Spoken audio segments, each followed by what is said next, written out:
Herkese merhabalar. Tek Patik Bebek Örgü kanalıma hoş geldiniz. Ben Nuran. Bugün sizlerle birlikte bu güzel yeleği çalışacağız.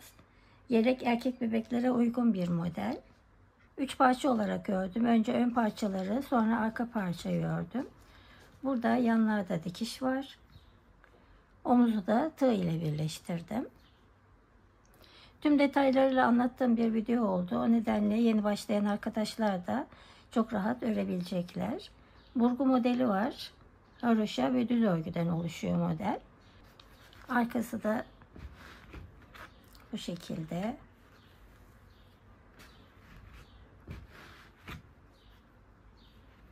Çok tatlı minnoş bir yelek oldu. Bu yelek zaten Instagram'da Minnoş Örgüler sayfasının sahibi Süheyla Hanım'a ait tasarımı.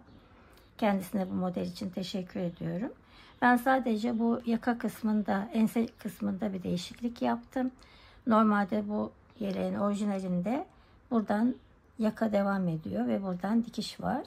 Ama ben o şekilde yapmadım. Ben böyle bir çalışma yaptım. O nedenle de zaten yakasını sonradan örmediğim için ense oyuntusu yapmadım. Bazen soranlar oluyor çünkü neden ense çalışması yapılmadı diye. Eğer burada sonradan ilmek çıkartarak öreceksek veya örüp yakayı dikeceksek ense çalışması yapmamız gerekiyor. Ama böyle bir çalışmada ense oyuntusu yapmamıza gerek kalmıyor. 50 gram 115 metre uzunluğunda bir iple ördüm. İp bilgilerini zaten başlarken vereceğim. 2 yumak ip kullandım. 4 tane de düğme kullandım. Burada hemen başlarken bir ölçü vermek istiyorum. Beden genişliği 25 santim. Omuzdan etek ucuna kadar uzunlukta 28 santim. 0,6 ay olarak düşündüm ben bu yeleği. 9 aya kadar da çok rahat giydirebilirsiniz.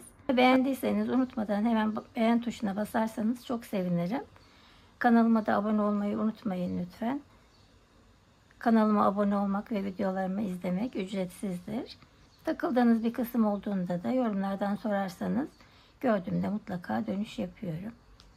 Evet, eğer hazırsak hadi başlayalım. Şimdi malzemelerimize de bakalım. Gazal organik baby koton ile ördüm ben. %100 organik koton bir ip. 50 gram 115 metre uzunluğunda. Eğer siz başka bir iple örmek isterseniz 100 gram 230 metre uzunluğunda oluyor. Eğer 100 gramlık bir iple örmek isterseniz. Ama eğer akrilik iple örerseniz 240-250 metre uzunluğunda. Bundan kalın olduğu için onu 4, yani ben kendi elime göre söylüyorum, 4 numarayla örmem gerekiyor. Ve aynı sayılarla ördüğümde daha büyük olur.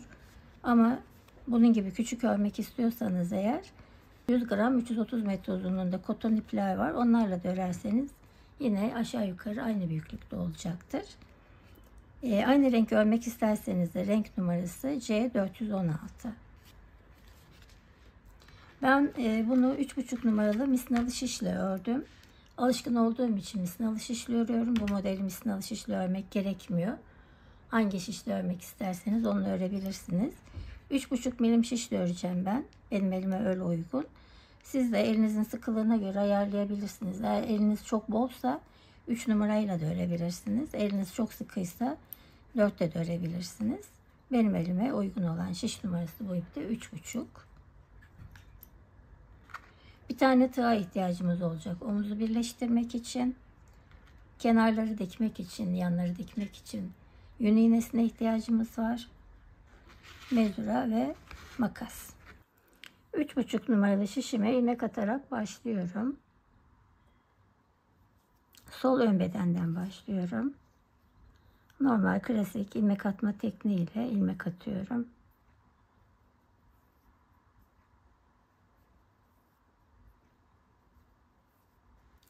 Üç buçuk numaralı şişime 40 ilmek attım.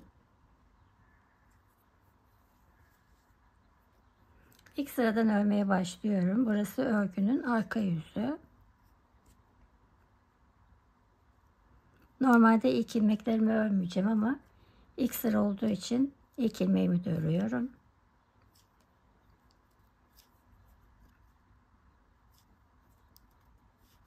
Bütün ilmeklerimi düz örüyorum.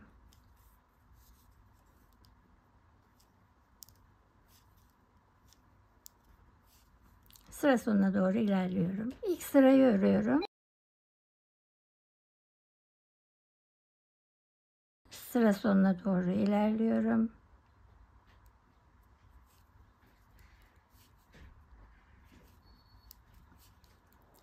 Son ilmeğimi de ördüm.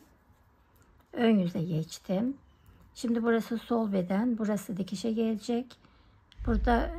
Burası da öne gelecek. O nedenle burada uzun ip bırakmadım. Bu tarafı da arka bedenle örerken ip bırakacağım. Oradaki bıraktığım iple dikeceğim.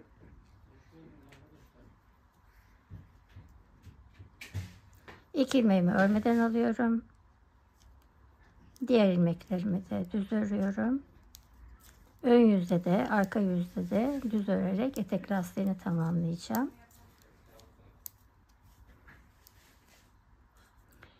Şu anda burada bir sıra haroşa oluştu. Toplam 5 sıra haroşa oluşunca model kurulumuna geçeceğim. Evet, 2, 4, 5 haroşa sırası ördüm. Şu anda ön yüzdeyim. Burası kenar dikişe gelecek olan kısım. Sol ön bedeni örüyorum.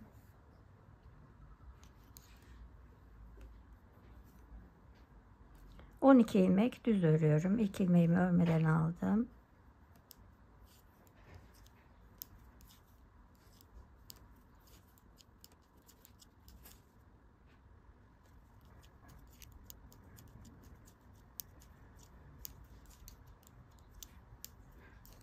...12 ilmek düz, ön yüzde de arka yüzde de düz öreceğim. İpimi içeri alıyorum. Bir tane ters örüyorum. İpimi dışarı aldım. Şimdi burgu için 6 ilmek düz örüyorum.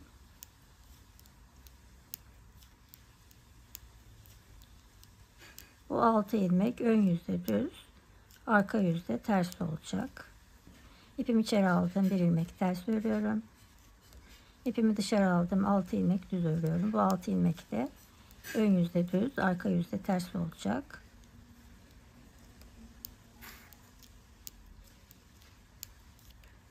Bir ilmek ters, 6 ilmek düz,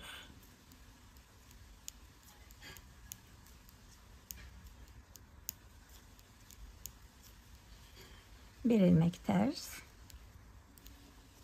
ve burası da ilik bandı. Burada artık ilik açacağım.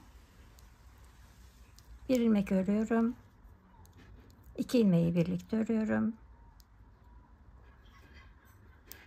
2, bir doladım, 3, 4, 5, 6 ilmek kenar ilmeği. Örgüyü çevirdim, arka yüzdeyim. 6 ilmek düz örüyorum. 1, 2, 3, 4, 5, 6.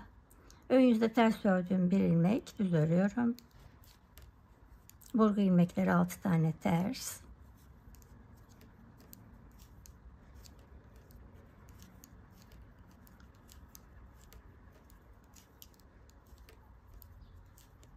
Ön yüzde ters ördüğüm bir ilmek düz. 6 ilmek ters.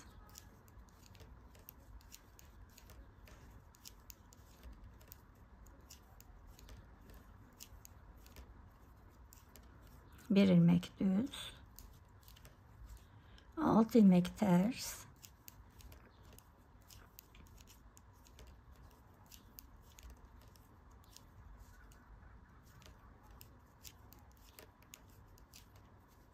Bir ilmek düz ve 12 tane düz kenar ilmeğim.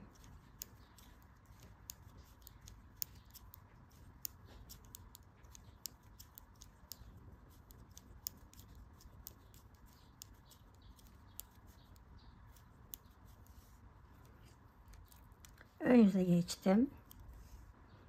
Ön yüzde ilmekleri gördüğüm gibi öreceğim. 12 tane düz kenar ilmeği.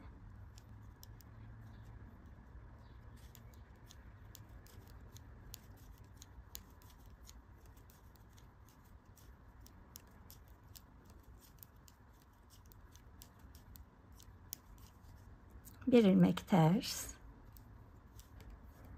6 ilmek düz burgu için,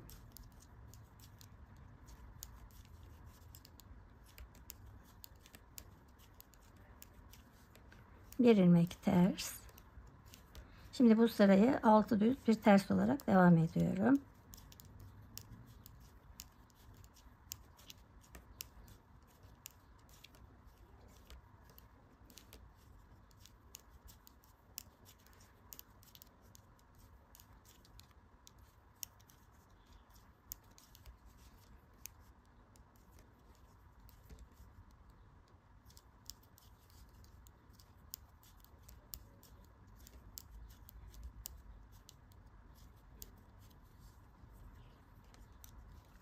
Arka yüze geçtim. 6 ilmek kenar ilmeğim düz.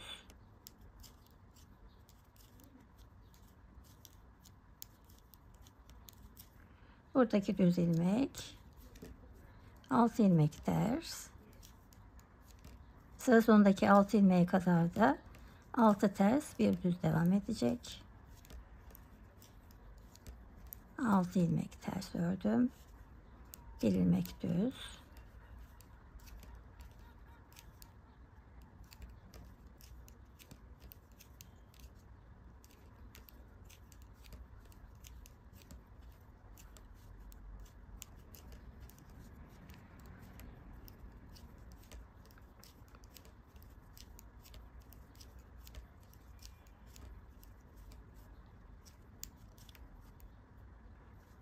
Evet, sıra sonunda 12 ilmeği düz örüyorum.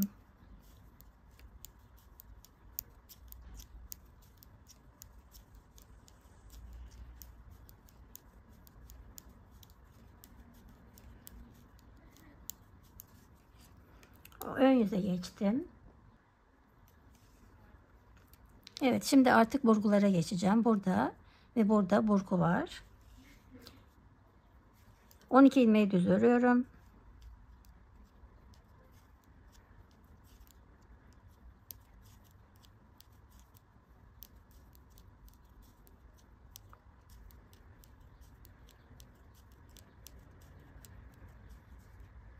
Bir ilmek ters.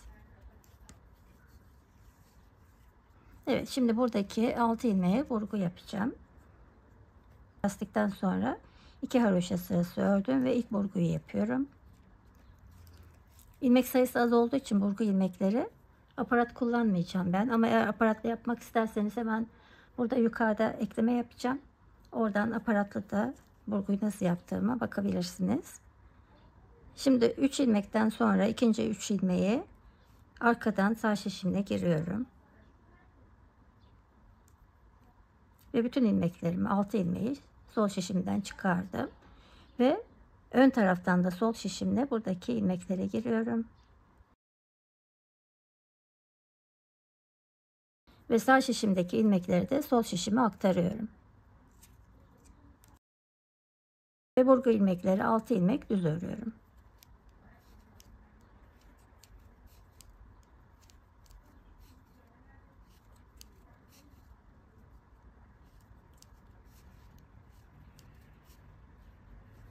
Bir ilmek ters örüyorum.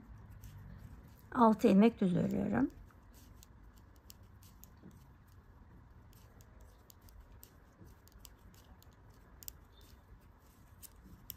Bir ilmek ters örüyorum. Ve buradaki burguyu yapıyorum.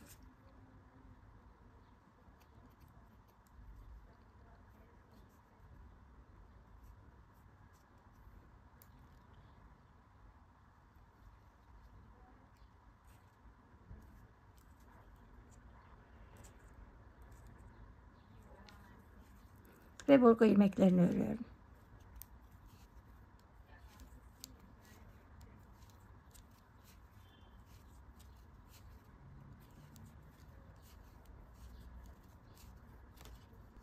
Bir ilmek ters ve 6 ilmek düz.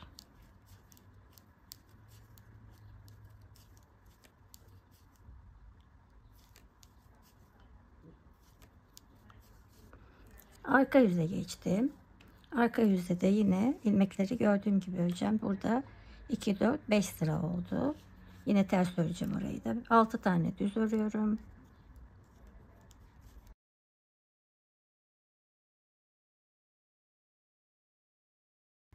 Bir ilmek düz ve 6 ters bir düz olarak devam ediyorum.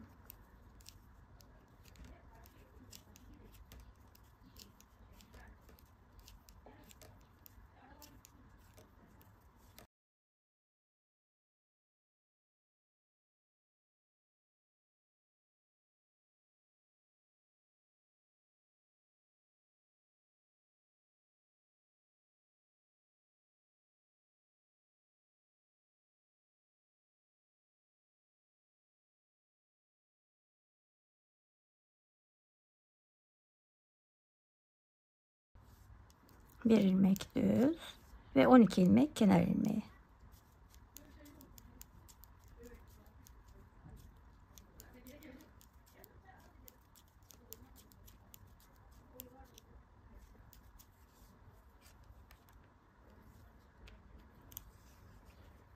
Ön yüze geçtim. 12 düz ilmeğimi örüyorum.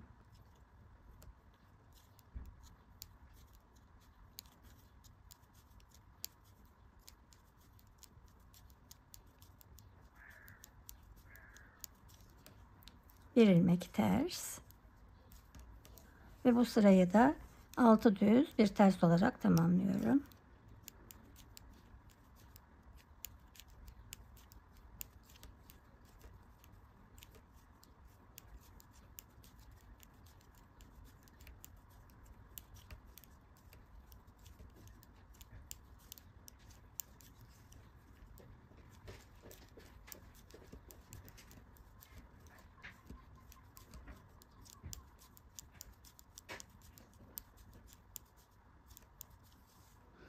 Arka yüze geçtim.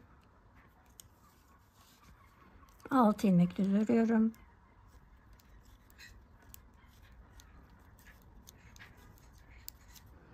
Buradaki bir ilmek düz.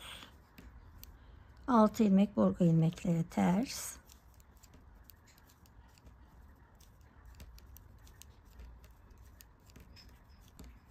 Bir ilmek düz. Ve buraya geldim. Burada da 2, 4, 6, 7 sıra oldu. 7 sırada bir buradaki ilmekleri ön yüzde de arka yüzde de düz öreceğim. Şimdi düz örüyorum. Ve ön yüzde bir sıra haroşa oluşacak. Tek ilmeğim düz. Burada ön yüzde bir sıra haroşa oluştu. Burgu ilmeklerim 6 ilmek ters.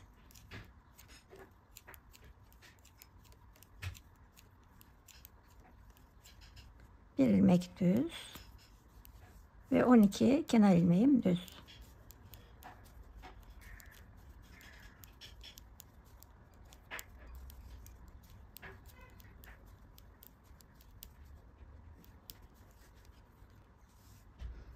Ön yüze geçtim. Yine 12 ilmeğim düz. Kol kesimine kadar buradaki 12 ilmek ön yüzde de arka yüzde de düz olarak devam edecek.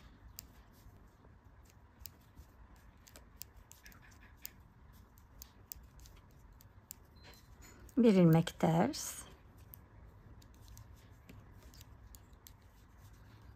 6 ilmek burgu ilmeği düz.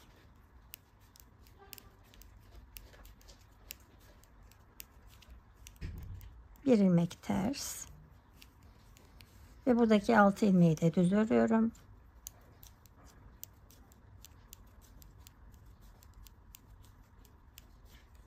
Bir ilmek ters. Burgu ilmekleri düz.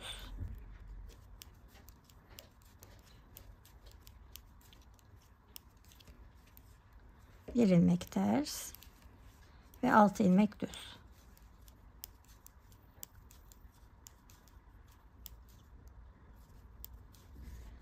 Arka yüze geçtim. 6 tane kenar ilmeğim düz. Burası da örgü boyunca 6 ilmek, ön yüzde de arka yüzde de düz olarak devam edecek. Bir tane düz ilmek, burgu ilmekleri ters,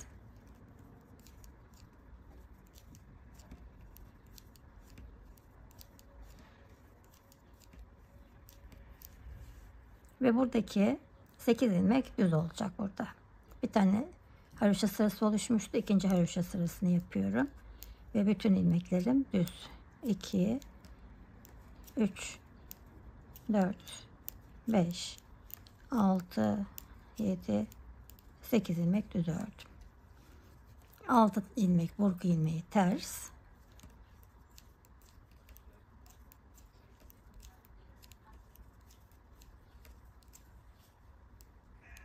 Bir düz ve 12 ilmek düz.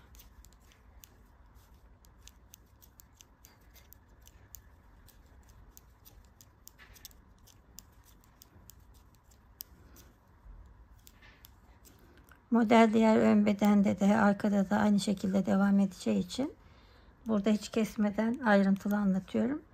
Diğer tarafları anlatırken biraz daha kısa anlatacağım.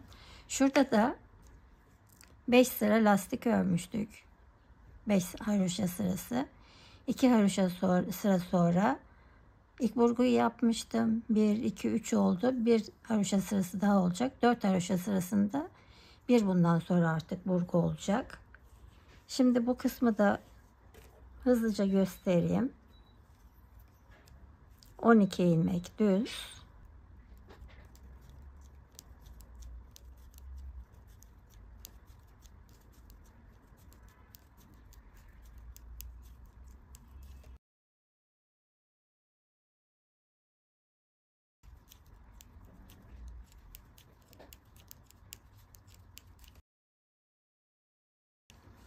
Buradaki ilmeklerimi yine ön yüzde düz, arka yüzde ters öreceğim. Her 7 sırada bir bu iki diş haroşa gelecek. Düz örüyorum 6 ilmeği.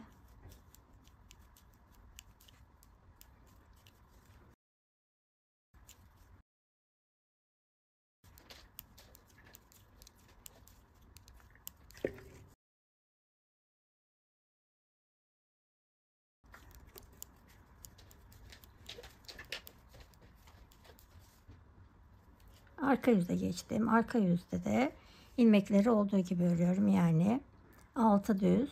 Buradaki ilmekler düz. Ve buradaki 12 ilmek düz. Aradaki 6'şar ilmek. 6 burası, 6 burası, 6 burası ters olacak.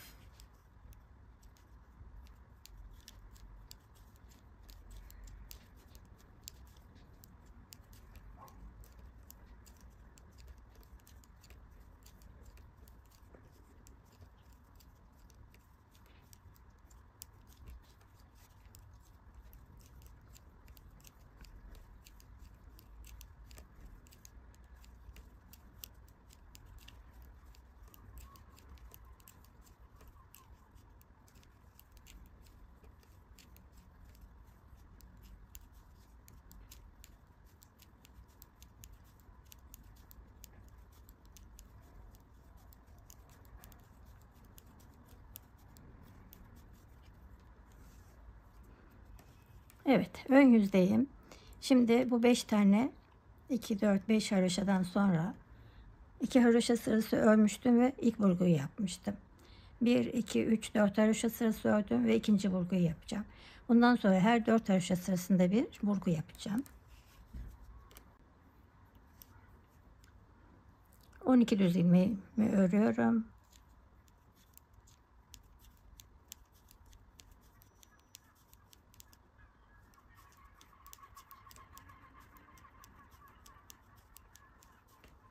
Bir ilmek ters ve burguya geldi sıra. Çok yavaş göstereceğim.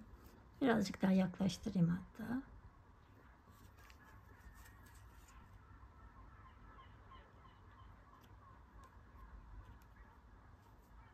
İlk 3 ilmeğimi bırakıyorum. İkinci 3 ilmeğe sağ şişimle arkadan giriyorum. Ve 6 ilmeği birlikte sol şişimden çıkartıyorum. Önde kalan 3 ilmeği de sol şişimle önden ilmeklerimi alıyorum. Ve sağ şişimdeki ilmekleri de sol şişime aktarıyorum. Evet. Ve bu 6 ilmeği düz örüyorum.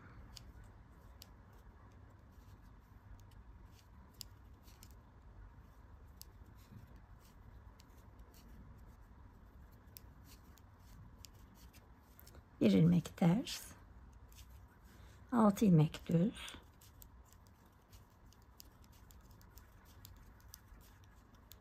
çok keyifli bir model. Bir ilmek ters. Evet, burgu ilmeklerine geldim.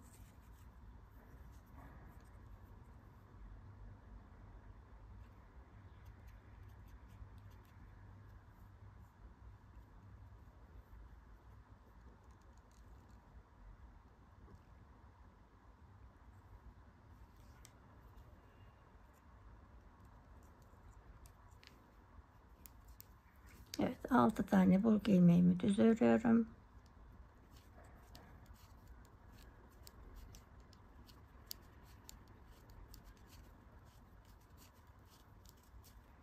Bir ilmek ters, 6 ilmek düz.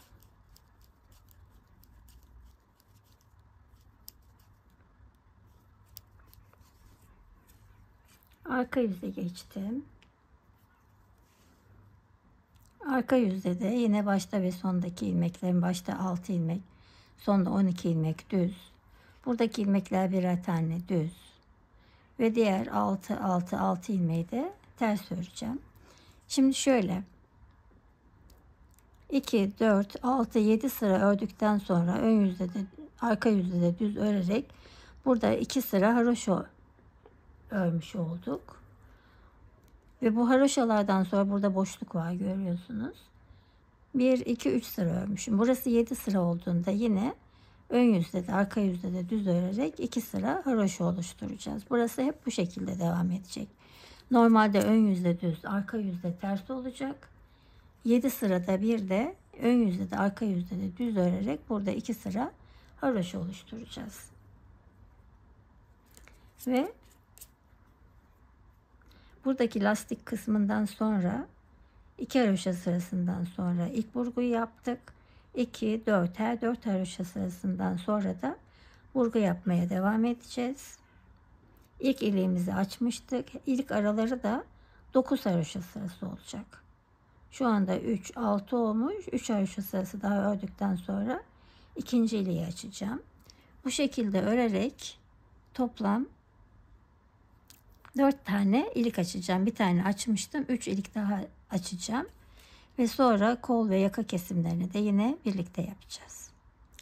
Evet, sol ön bedeni örüyorum. 1, 2, 3, 4 tane ilik açtım. Bu tarafta da 2, 4, 6, 8, 10, 12, 14, 16, 18, 20, 22, 24, 26, 28, 30, 32, 33 haroşa sırası ördüm. Şimdi artık kol kesimine başlıyorum. Bu tarafta 6 ilmek kenar ilmeği var. Burada da yine 6 ilmek olacak. Onun için 6 ilmek şimdi keseceğim. Yine örerek kesme tekniğiyle kesiyorum. İlk 2 ilmeğimi örüyorum. 1, 2, 2 ilmeği üzerinden atlatıyorum. 1 örüyorum, üzerinden atlatıyorum. 2,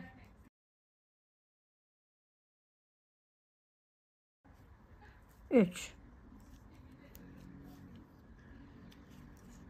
4, 5, 6.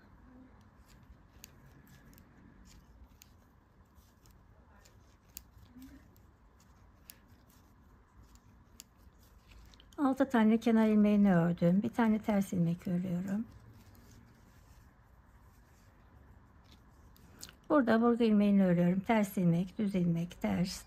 6 tane burgu ilmeği düz ve 6 tane düz örüp arka yüze geçeceğim. Yaka kesimine henüz başlamıyorum.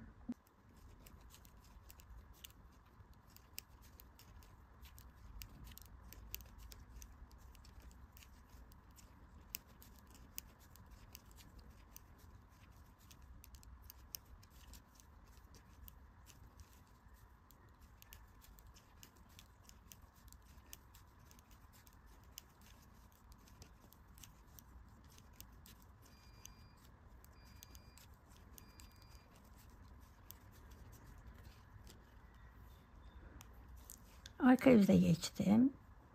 6 düz kenar ilmeğimi örüyorum.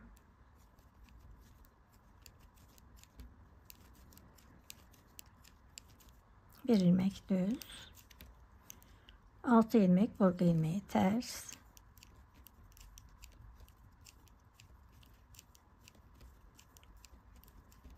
Bir ilmek düz.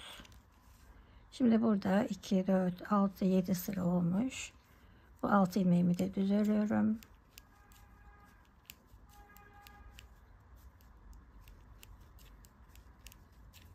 Bir ilmek düz. Burgu ilmekleri ters.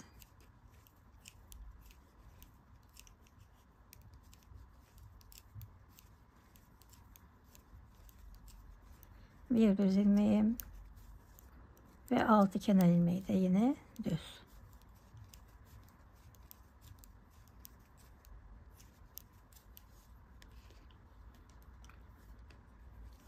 Evet, ön yüzdeyim. Şimdi bir sıra daha örüp geleceğim. Ondan sonraki sırada da yaka kesimine başlayacağım. Modeli takip ederek örüyorum. Ön yüzde ve arka yüzde birer sıra. Ve yaka kesimlerine başlayacağım. Evet, bu sırada artık burada 2 sıra haroşa oldu. Hem burguları yapacağım hem de yaka kesimine başlıyorum.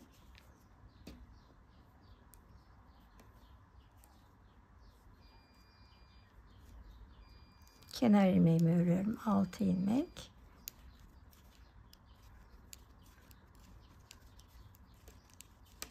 Bir ilmek ters. Ve burguyu yapıyorum.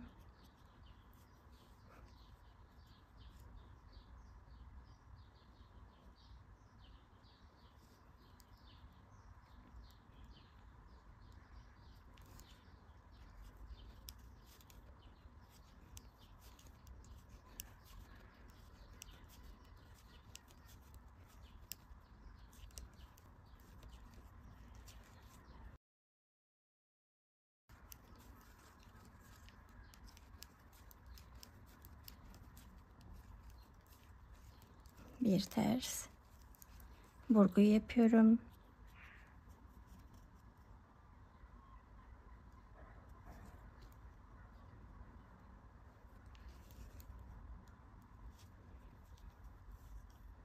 Bir, iki, üç, 4 ilmek ördüm burgu ilmeklerinde.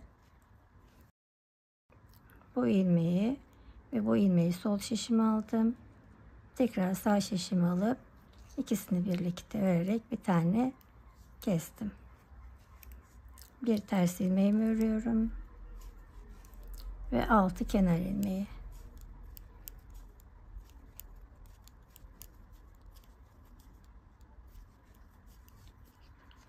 Arka yüze geçtim.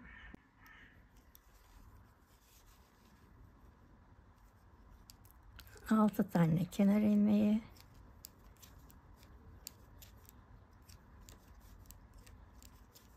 Bir düz ilmek. Evet, burgu ilmeklerinden bir tane eksilttim ön yüzde. 5 tane kaldı. 1, 2, 3, 4, 5. Ve diğer ilmekleri de yine modeli uygulayarak örüyorum.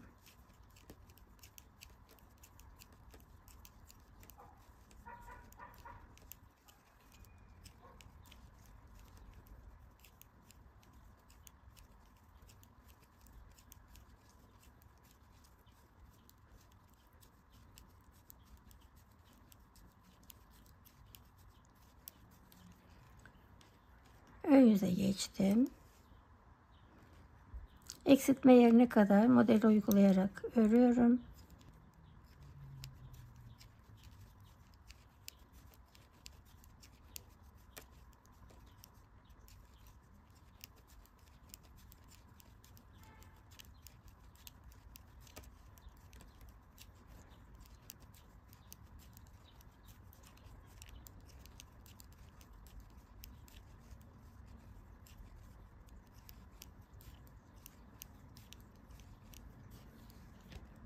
Evet, burgu ilmeklerinde 2 ilmek kaldı.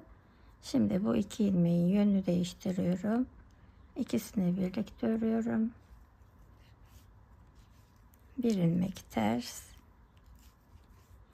ve 6 ilmek kenar ilmeği.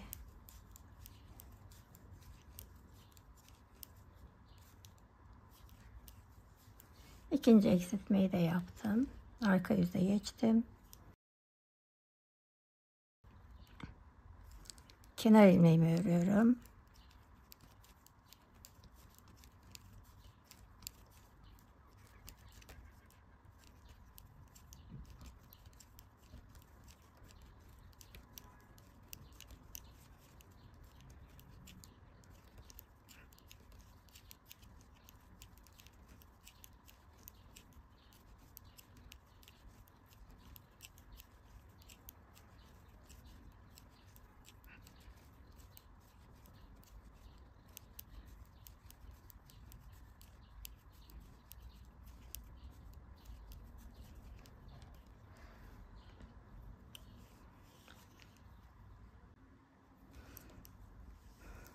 Ön yüzdeyim. Eksiltmeleri ön yüzde yapıyorum.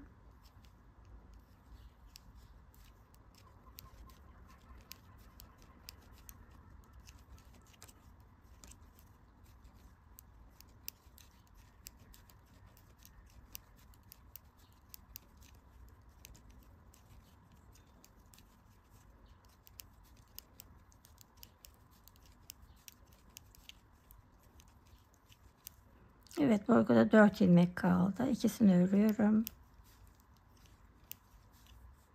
Bu ikisinin yönünü değiştirip bir tane daha eksiltiyorum.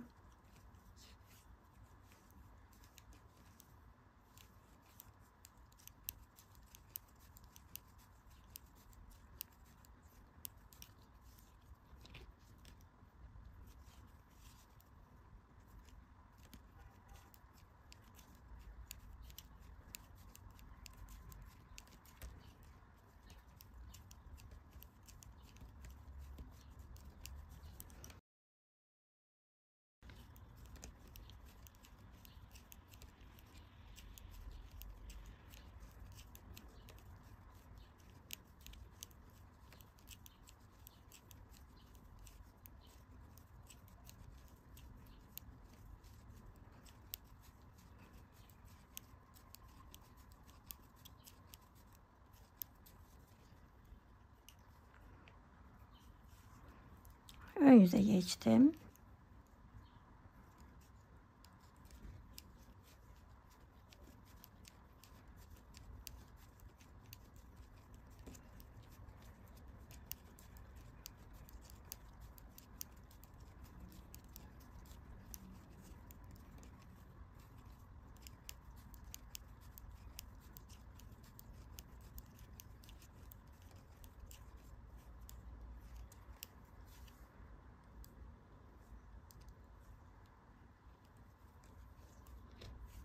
Bir kez daha eksilttim.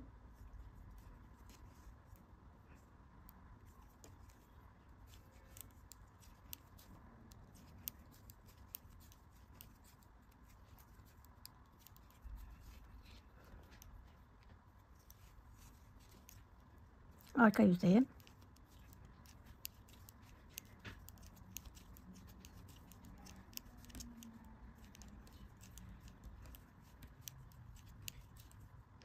İki, 4, 6, 7 ilmek olduğu için bunu da düz örüyorum.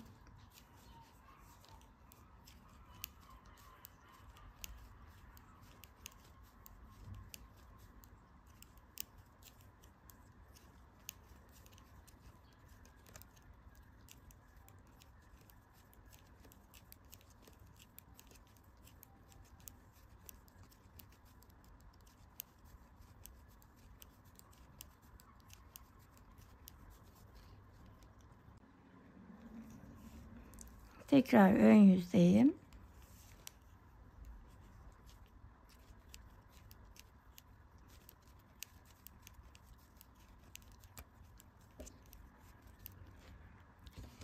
Evet, burada 2 sıra ördükten sonra bir tane burgu yapmıştım. 2 4 sıra oldu. Yine burada burgu yapıyorum.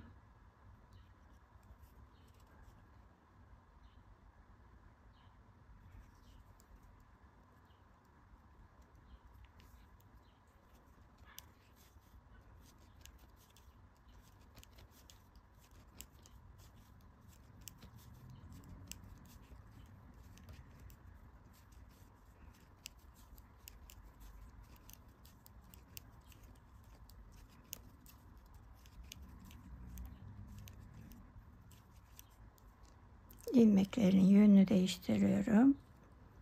İkisini birlikte ördüm. Bir ters.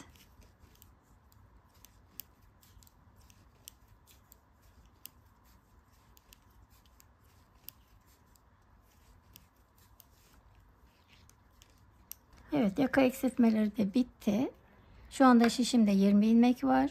6 bu tarafta, 6 bu tarafta kenar ilmeğim, birer tane ters ilmeğim ve 6 tane de burgu ilmeği. Burguları yine yapmaya devam edeceğim. Burada bu kol bandında 20 haroşa sırası oluncaya kadar örüp geliyorum.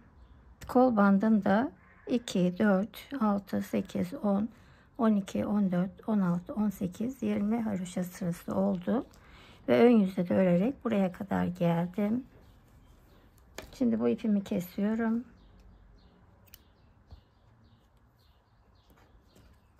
Burada sıkılayacağım.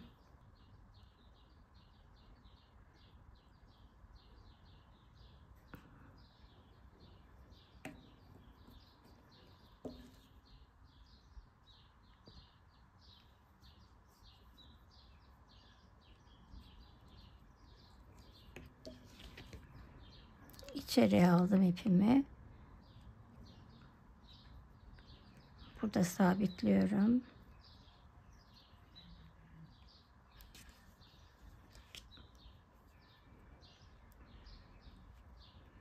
İlmeklerin içinden geçirerek birazcık yürüterek gizleyeceğim.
Evet, sol ön beden bitti.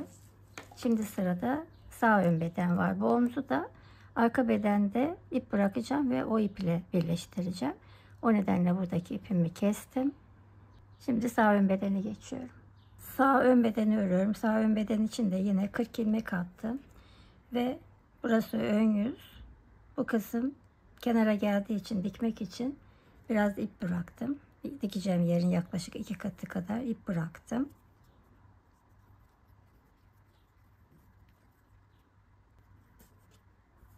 Ve arka yüzden örmeye başlıyorum. İlk sıra olduğu için ilk ilmeğimi de örüyorum. Ve sıra boyunca bütün ilmeklerimi düz örüyorum.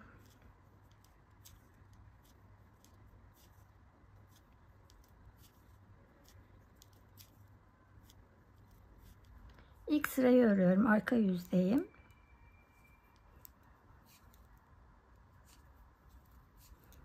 Sıra sonundaki ilmeğimi de örüyorum. Ve ön yüze geçtim. İlk ilmeğimi örmeden alıyorum. Ve yine bütün ilmeklerimi düz örüyorum.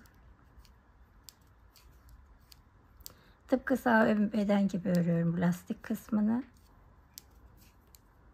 Şu anda burada bir sıra haroşa oluştu. Burada 5 haroşa sırası olunca tekrar gelip model kurulumunu yapacağım. Sağ ön bedeni örüyorum. Tıpkı sol ön beden gibi 2, 4, 5 haroşa sırası ördüm. Ön yüzde de arka yüzde de düz örüyorum haroşaları.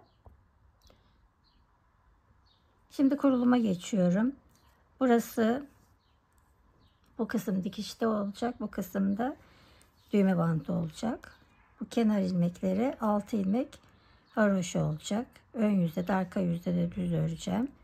1, 2, 3, 4, 5, 6 ilmek düz ördüm. Bu kenar ilmek bu şekilde 6 ilmek. Ön yüzde de arka yüzde de düz öreceğim ve örgü boyunca devam edecek. Şimdi bir tane ters ilmek örüyorum. Ve 6 tane burgu ilmeği düz. 1, 2, 3, 4, 5, 6. Bir ilmek ters. 6 ilmek düz.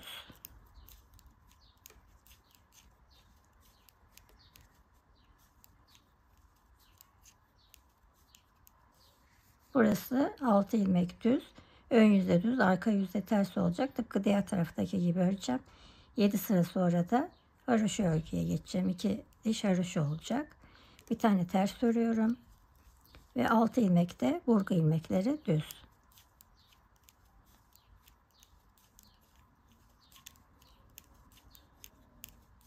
Bir ilmek ters. Ve burası da dikişe gelecek olan kısım. 12 ilmek yine düz örüyorum.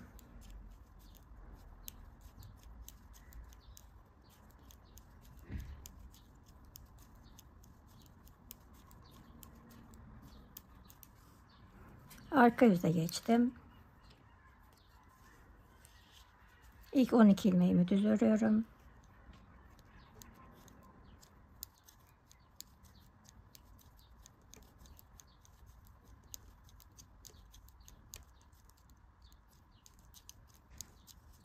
Ön yüzde ters ördüğüm ilmeğim, arka yüzde düz örüyorum.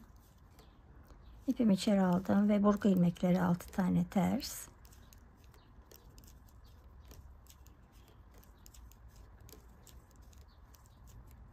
Bir ilmek düz.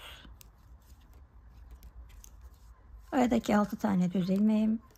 Ön yüzde düz örmüştüm. Şimdi arka yüzde ters örüyorum.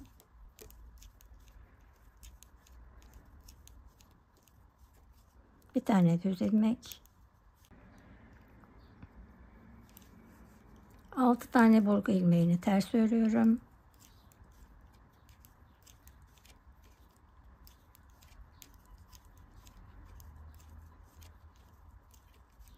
Bir ilmek düz.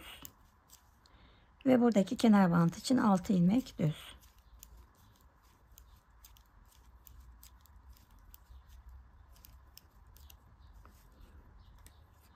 Evet, ön yüze geçtim. Şimdi ön yüzde 6 ilmek düz öreceğim. Bir ilmek ters. 6 ilmek düz, bir ters. 6 ilmek düz, bir ters.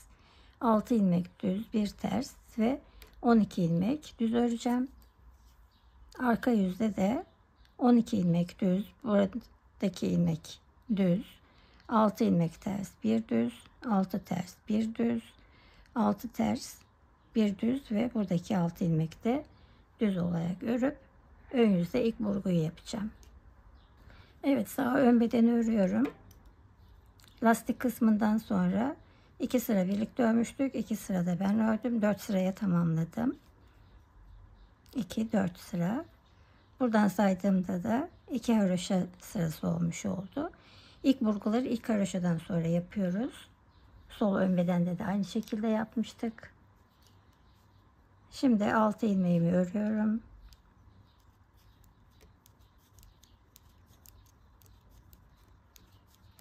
Bir ilmek ters ve ilk burguyu yapıyorum. Sol ön bedeni örerken zaten burguları nasıl yaptığımı göstermiştim. Aynı şekilde yapıyoruz.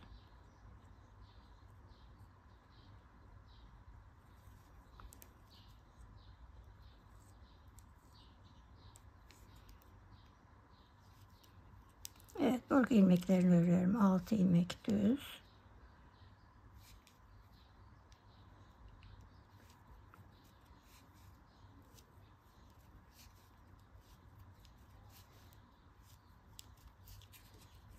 Bir ilmek ters.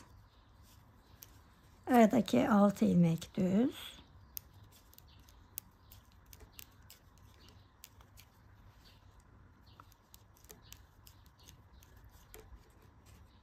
Bir ilmek ters ve burgu ilmeklerim Buradaki burguyu da yapıyorum.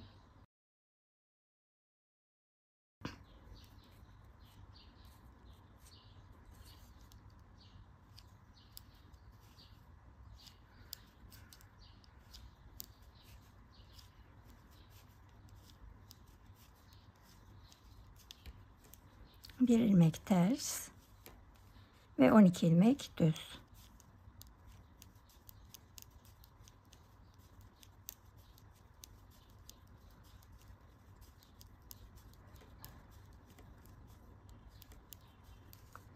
Evet, buradaki kurulumu da yapmış oldum. Burası düğme bandı, bu kısma düğme dikeceğiz. Sol ön bedeni örerken ilk açmıştık. Bu tarafa düğme dikeceğiz. Burgulu kısım, düz kısım, burgulu kısım ve yine burası da yan taraf dikişe gelecek olan kısım.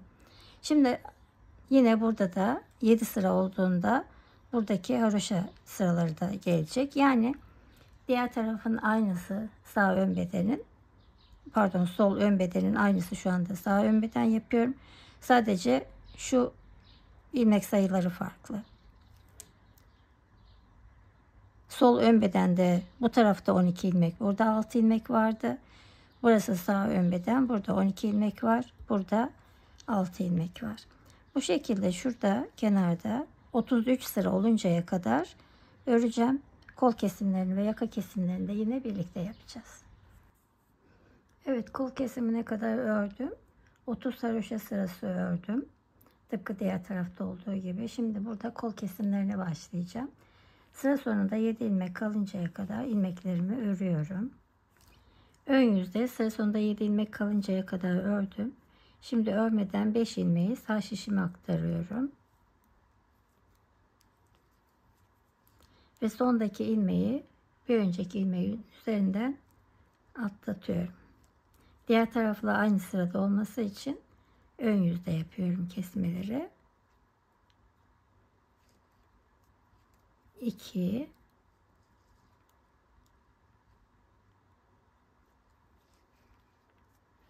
3 4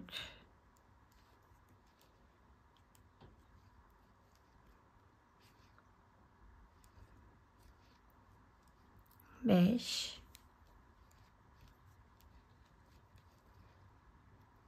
6. Evet, sol şişimdeki ilmeğimi örüyorum. Şu anda kol bandı içinde bu tersten sonra 2 4 6 haroşa ilmeğim var. Arka yüzde bütün ilmeklerimi örerek ön yüze geçeceğim.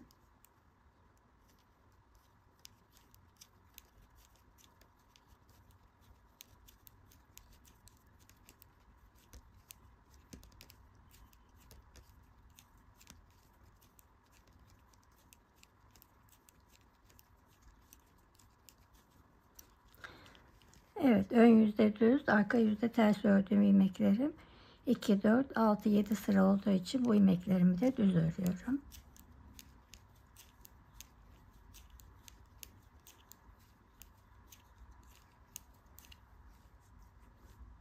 Bir düz ilmek,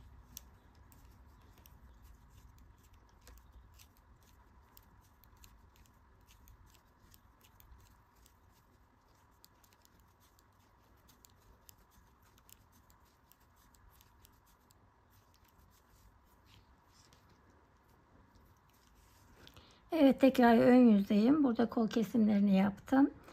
Şimdi modeli takip ederek ön yüzde ve arka yüzde birer sıra örüp buradaki haroşa bir haroşa sırası vardı. 2 haroşa olacak. Ondan sonra yaka kesimlerine başlayacağız. Evet, burada kolda 2 sıra haroşa oldu. Şimdi bu sırada artık hem yaka kesimine başlayacağım hem de burguları yapacağım.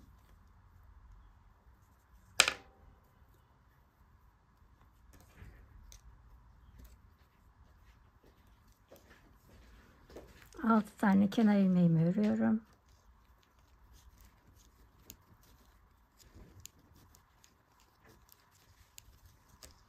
Bir ilmek ters. Önce burguyu yapıyorum. Bu yaka tarafındaki son burguyu yapıyorum şu anda.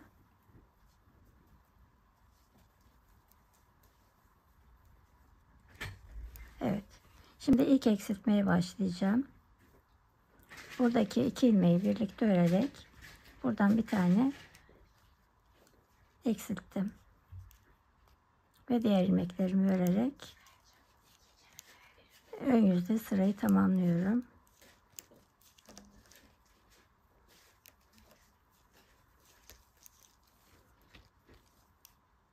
Burada da yine vurguyu yapacağım. Ön yüzde tamamlayıp arka yüzü de örüp tekrar ön yüzde geleceğim. Tekrar ön yüzdeyim. İkinci eksiltme sırasındayım. 6 tane kenar ilmeğimi örüyorum.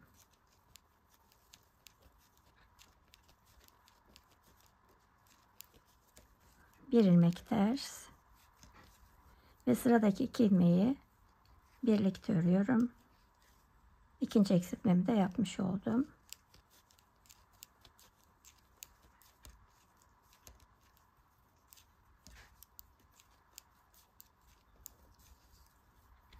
Bu şekilde her ön yüzde buradaki tersten sonra 2 ilmeği birlikte örerek birer tane eksiltme yapacağım. Ve şişimde 20 ilmek kalıncaya kadar bu eksiltmeleri yapacağım. 20 ilmek kalınca tekrar geleceğim. Sağ ön bedenin de yaka kesimleri bitti. Şu anda şişimde 20 ilmek var. Şimdi artık bu 20 ilmeği kol bandında 20 haroşa sırası oluncaya kadar öreceğim.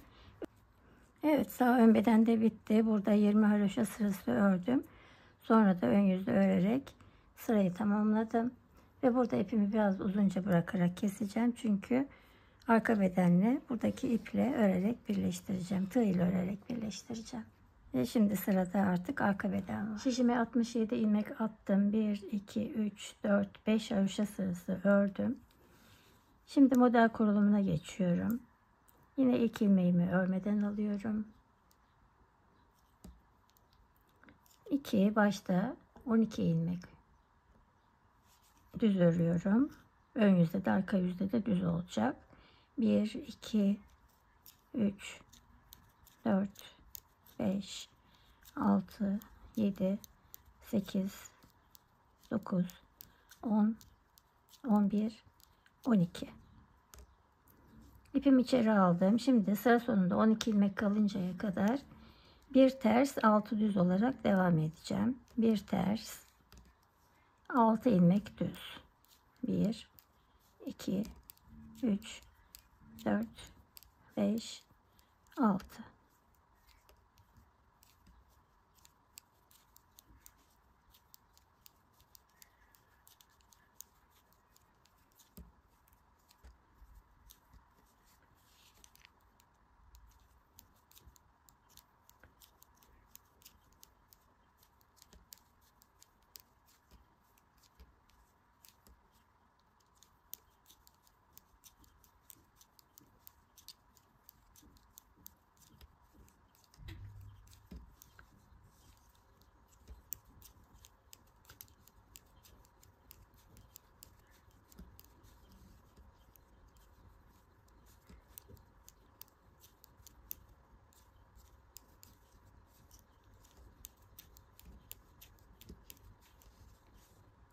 İki, 4, 6, 8, 10, 12 ilmek. Evet.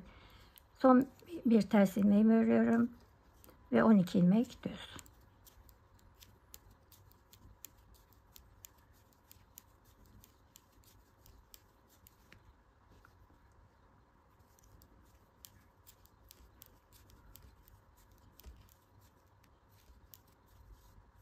Arka yüze geçtim. Arka yüzde yine ilk başta ilk ilmeğimi örmeden alıyorum. 12 ilmek düz örüyorum.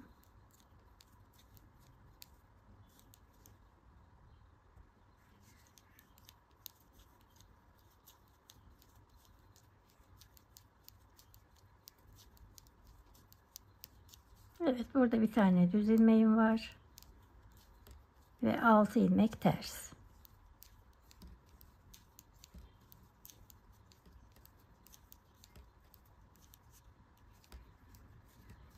Ve bir tane düz ilmek.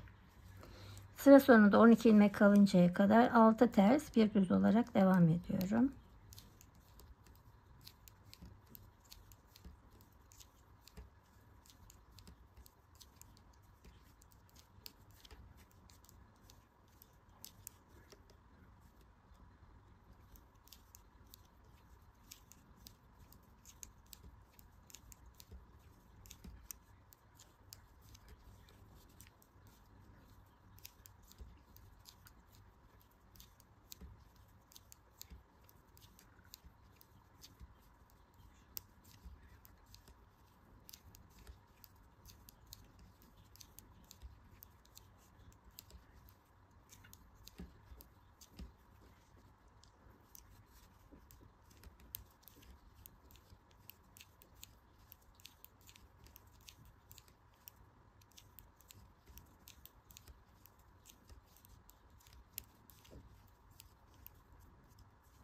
Evet, son 12 ilmek kaldı. 12 ilmeği de düz örüyorum.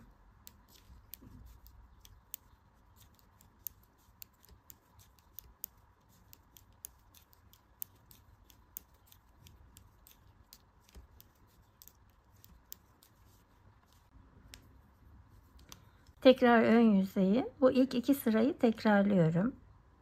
Ön yüzde ve arka yüzde aynı şekilde örerek tekrarlayacağım birinci ve ikinci sırayı.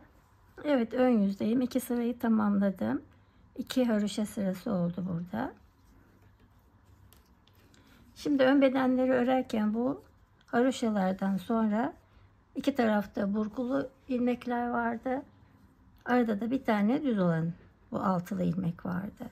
Şimdi arka bedende haroşalardan başta ve sonda 6 tane haroşa, ön yüzde de arka yüzde de düz örüyoruz.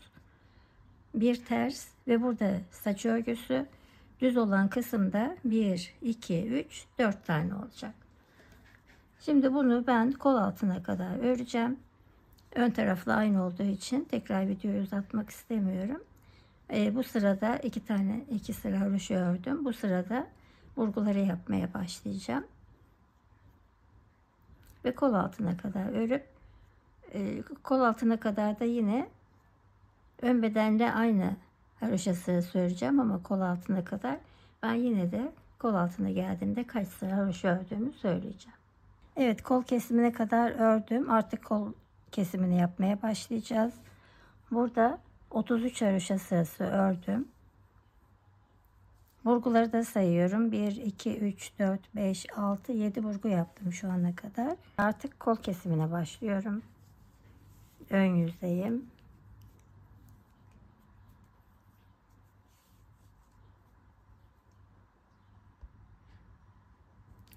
Burada kenarda 12 tane ilmek vardı. Bunu 6'ya düşüreceğim.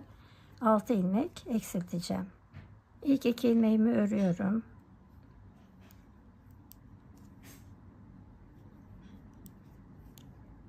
İki ilmeği üzerinden atlatıyorum. Örüyorum. İlmeği üzerinden atlatıyorum. 2,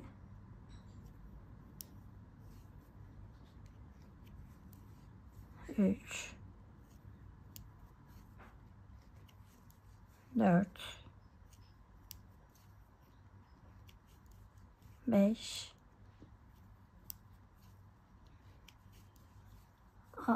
6 ilmek kestim. 2, 4, 5, 6 ilmek de kol bandı için kaldı.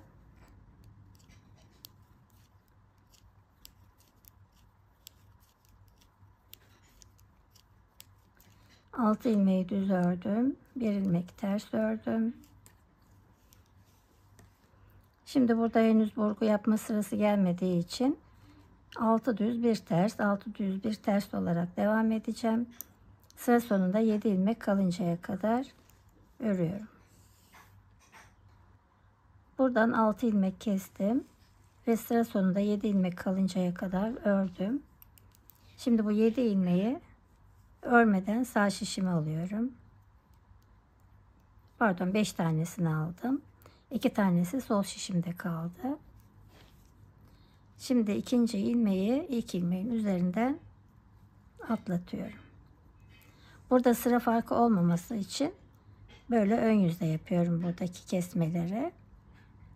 İlmeğin birini sol şişime aldım ve buradaki ilmeği üzerinden atlattım.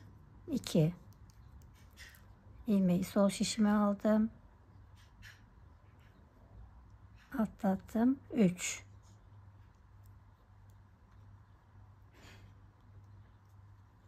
4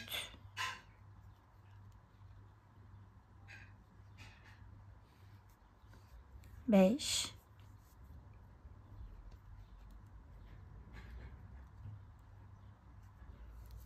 6 1 2 3 4 5 6 da bu tarafta kaldı. 6. ilmeğimi de örüyorum. Arka yüze geçtim.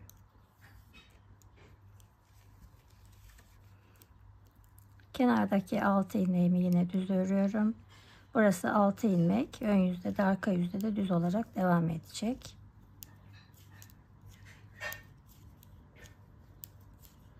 Buradaki düz ilmek, burgunun 6 tane ters ilmeği,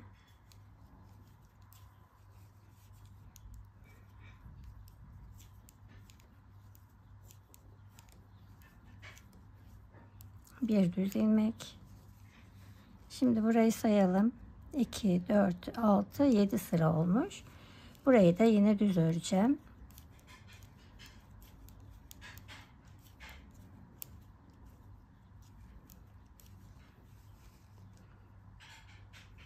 Evet, buraya kadar düz öreceğim. 6 tane ters ve buradaki ilmekleri düz örerek ön yüze geçeceğim. Evet, kol kesmelerini yaptım. Arka yüzde de bir sıra ördüm. Ön yüze geçtim. Yine buradaki model aynı şekilde hem burgular hem buradaki modelde aynı şekilde devam ederek ense kısmına kadar örüp geliyorum. Geldiğimde kaç sıra ördüğümü de söyleyeceğim. Evet, burada kol kısmında 2, 4, 6, 8, 10, 12, 14 haroşa sırası ördüm. Ön yüzde yine aynı modeli örerek sıra sonuna geldim. Şimdi arka yüzde ense çalışmasına başlıyorum.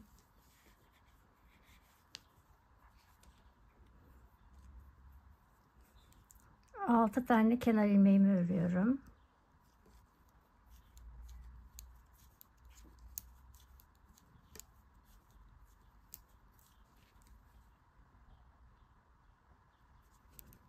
Buradaki düz ilmeği örüyorum.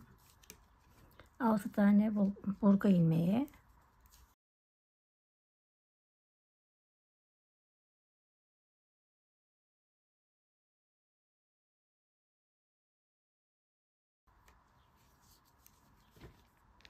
Ve buradaki burguya kadar, burgu ilmeklerine kadar bütün ilmeklerimi düz örüyorum.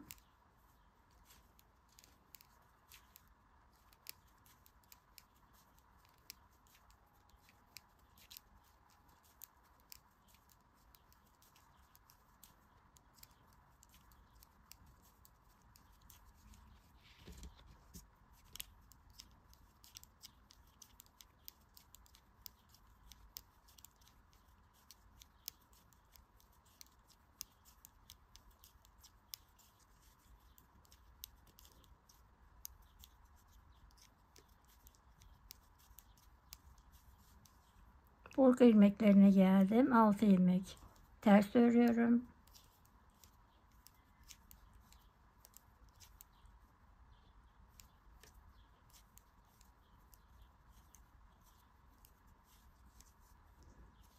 Bir düz ilmeğim ve 6 kenar ilmeğim.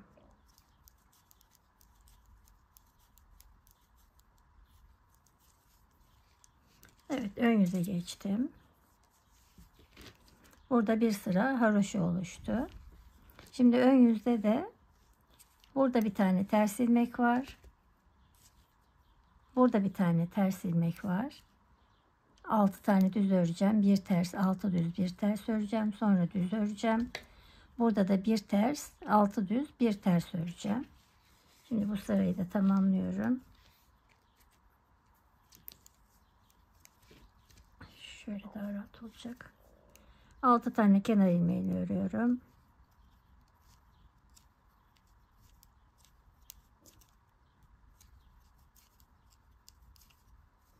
Bir ters, 6 tane düz,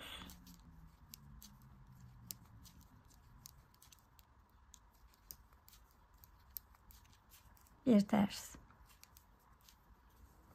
Düz örerek buradaki ters ilmeğe kadar geliyorum.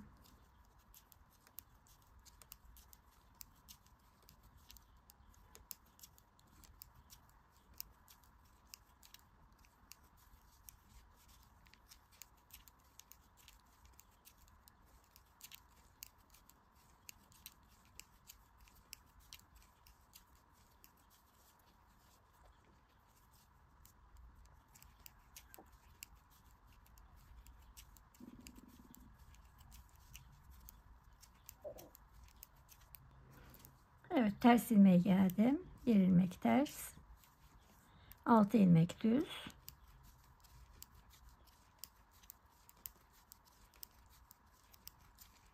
bir ilmek ters, 6 ilmek düz.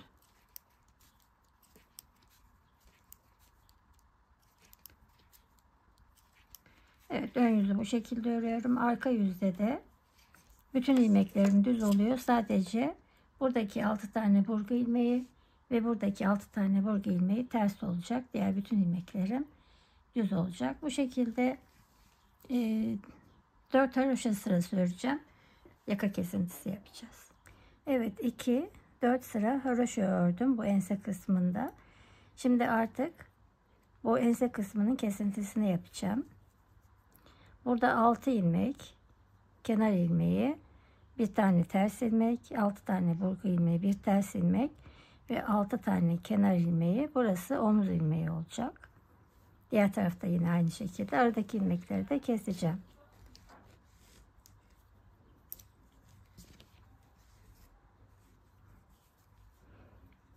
Önce 6 ilmek kenar ilmeğini örüyorum.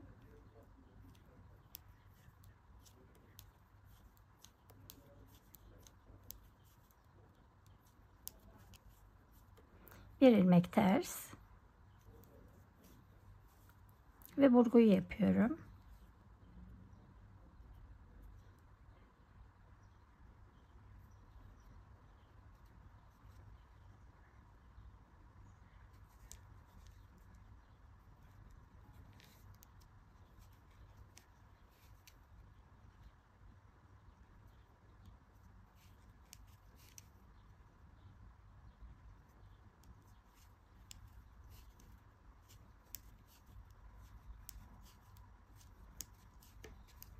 Bir tane ters ilmek, 6 ilmek düz.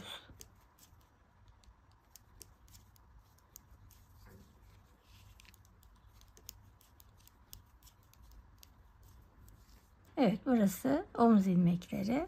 Şimdi ense kesimine başlıyorum. Önce 2 ilmek örüyorum. 1 2 2 ilmeği üzerinden atlatıyorum. Örüyorum. Önceki ilmeği üzerinden atlatıyorum.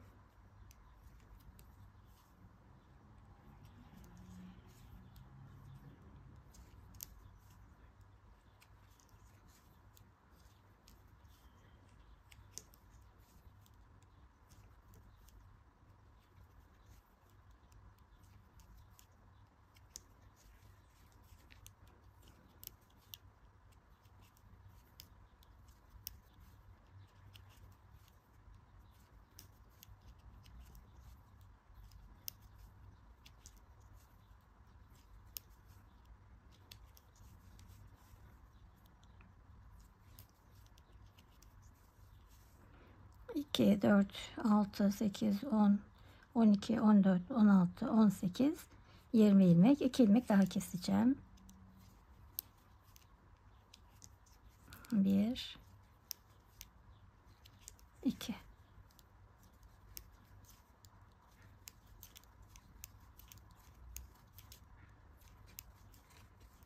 bir tane ters ilmek ve buradaki vurguyu yapıyorum.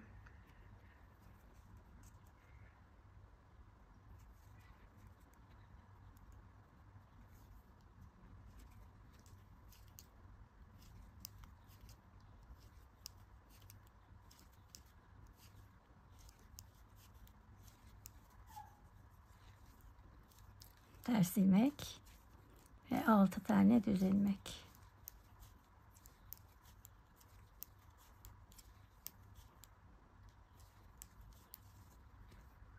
Evet, arka beden de bitti. Şimdi sırada omuz birleştirmeleri. Evet, sırada omuz birleştirmeleri ve kenarlar var. Kenarları birleştireceğim ön bedenle. Bir de düğmelerini diktik mi yeleğimiz hazır. Evet, yeleği artık birleştiriyoruz. Yan tarafının dikişini yaptım ben, bir tarafının. Omzunu birleştirdim. Düğmelerini de diktim. Şimdi bu tarafı da birlikte yapacağız. Bu yan tarafını dış yüzden, ön yüzden dikeceğim. Omuzu arka yüzden birleştirdim. Onun için ön yüzleri birbirine bakacak şekilde bu şekilde yerleştiriyorum. Arka taraftan çünkü birleştireceğim.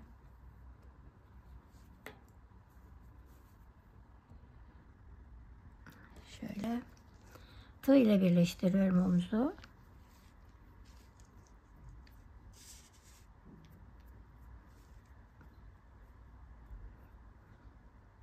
Bir ilmek öndeki şişimden alıyorum. Bir ilmek arkadaki şişimden alıyorum.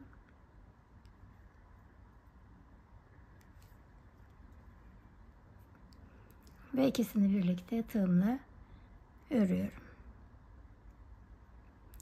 Bir öndeki şişten, bir arkadaki şişten önce 2 ilmeği birlikte örüyorum. Sonra tığımdaki ilmeğin içinden kaydırarak geçiriyorum. Bir öndeki şişten, bir arkadaki şişten ilmek aldım. İkisini birlikte ördüm ve tığımdaki ilmeğin içinden geçirdim.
Evet, son ilmeğimi de ördüm. İçinden geçirdim. Bir tane zincir çekiyorum.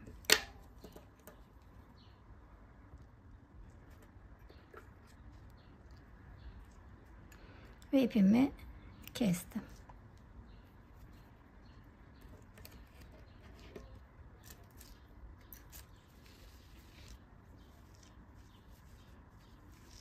Evet, şimdi buradan bu ipimi içeri alıyorum.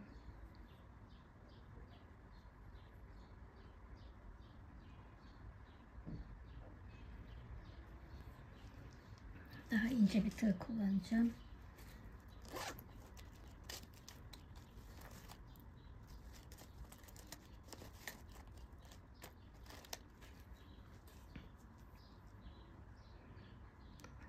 Buraya ipimi sabitleyeceğim.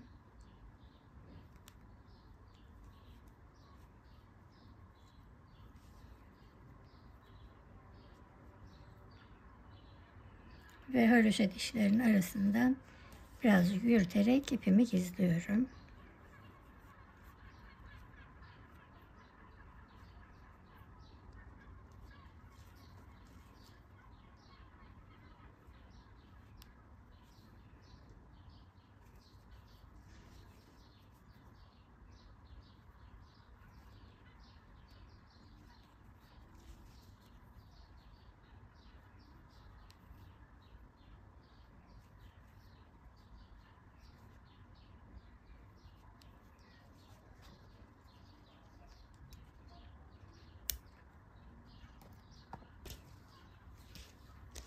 Evet. Omuz dikişimiz de tamam. Şimdi bu yan tarafını dikeceğim. Arka bedeni başlarken bir miktar ip bırakmıştım dikmek için.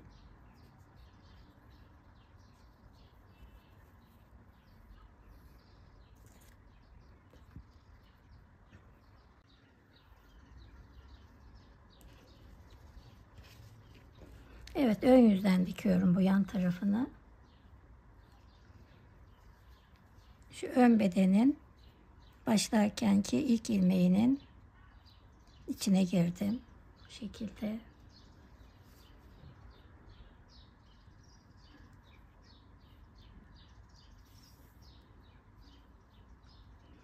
Buradan da yine ilk ilmeğe giriyorum.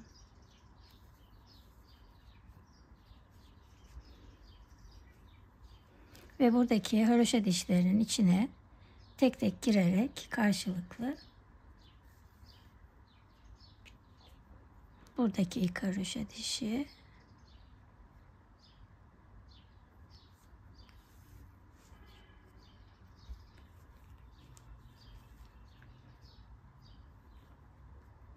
sırayla bir buradan alıyorum. Kaydırmadan dikersek çok düzgün bir dikiş oluyor. Şöyle masada dikmek beni biraz zorluyor.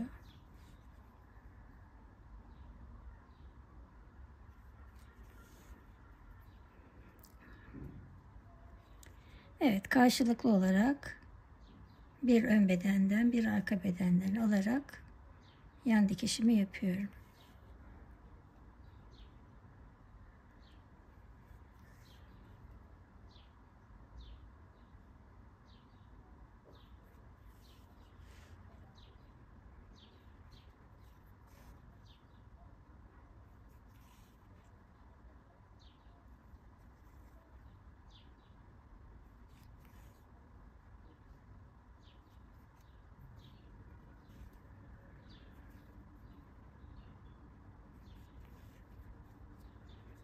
Bu uçtan tutarak ipimi çekiyorum ve sıkılıyorum. Bu şekilde kol altına kadar dikelim.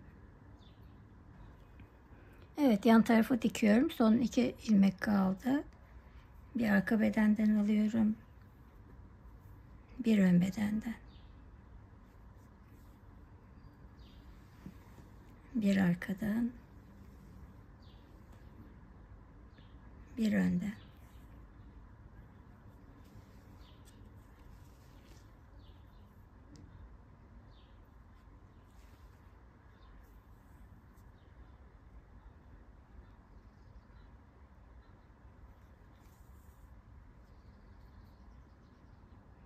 Tekrar ipimi içeri alıyorum.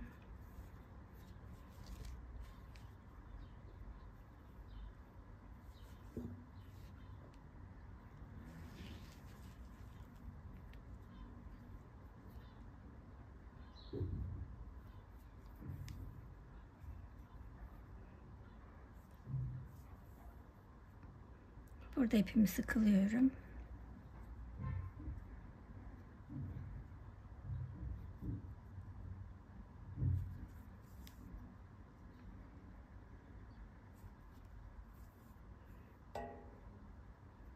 Bir kez daha sıkıladım ipimi. Ve haroşa dişlerinin arasından yürüterek ipimi biraz gizliyorum.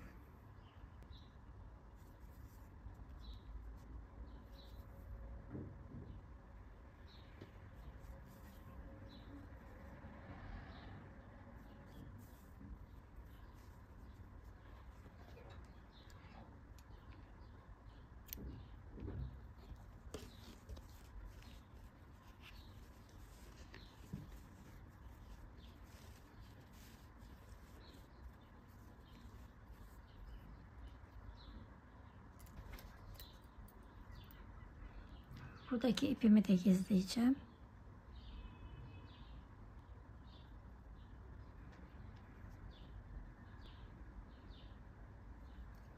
İpimi içeri aldım.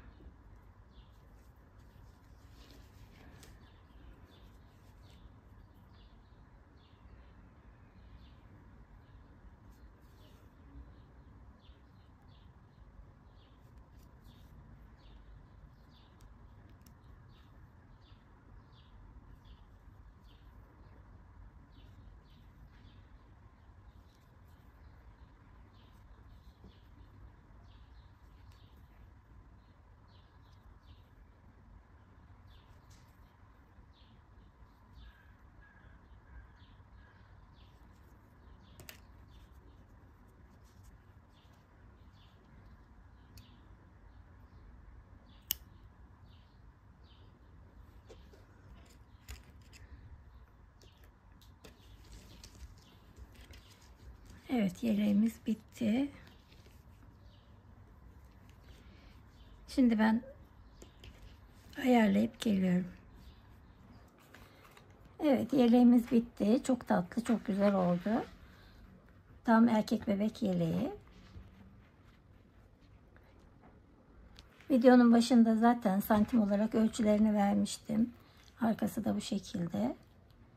Onu daha büyük örmek istediğinizde bu sayılarla 1 yaşa da örebilirsiniz. Zaten 4 numaralı şişe uygun bir iple ördüğünüzde, eğer eliniz benimle aynıysa, aynı sayılarla ördüğünüzde 1 yaşa uygun olacaktır. Bu iple de örmek istediğinizde çok küçük artışlar yapabilirsiniz. Bu kenara her iki tarafa 2'şer tane ilmek ilave edebilirsiniz.